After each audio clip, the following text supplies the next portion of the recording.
uda sira gulay, sini baris-bisan, uda basang, santukan ako kadakol. Nguwan, kasali si Ana, ang kanya nagpapabigay. Ayan, at siya ka nagpapatao ka ni mo, di, sabi niya, di ko na pwedeng ikaw ang angaran niya. Ayan. Pasalamat ka na sa nagtao ka. Sa nagbigay po nitong pera. Salamat po. Maraming salamat po at malaking tulong ng po ito sa amin. Tapos po kay Auntie Delia pa, salamat po kasi dinalan po niya kami ng gulay at mga prutas dito sa bahay. Salamat po sa pagpunta at salamat po lahat. Nagpapasalamat po ako kay Ma'am Karin Nardo na nagtao po sa Sintabok kay Mimi.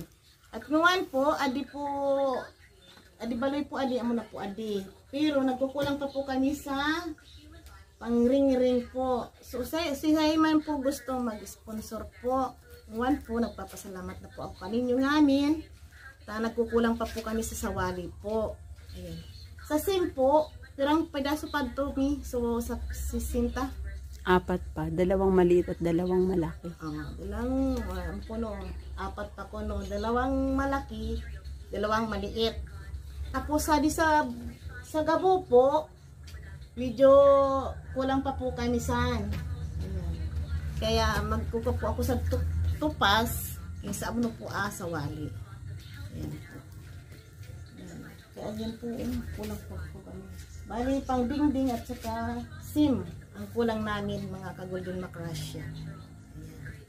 Thank you po sa mga nag-sponsor po sa Pamilya Abilionar po at kay Ma'am po di man pwedeng sabihin, aboy ang magpasabi, king sisay po. Maraming salamat po at kay Ma'am Karin Nardo po, maraming salamat po sa binigay mo po kay Mimi po. Thank you so much po sa inyong lahat. God bless you po. Thank you. Nagpapasalamat po in behalf po sa Pamilya Abilionar sa binigay pong mga gulay po, itlog at rambutan po ni Golden Macrasya. Maraming salamat po, pati po sa nagbigay po ng cash kay Ana po. Maraming salamat po sa OFW Golden Heart headed by Mr. Noel Ollado, Golden Macrasya at Ate Gina Morillo. Maraming pong salamat. God bless everyone.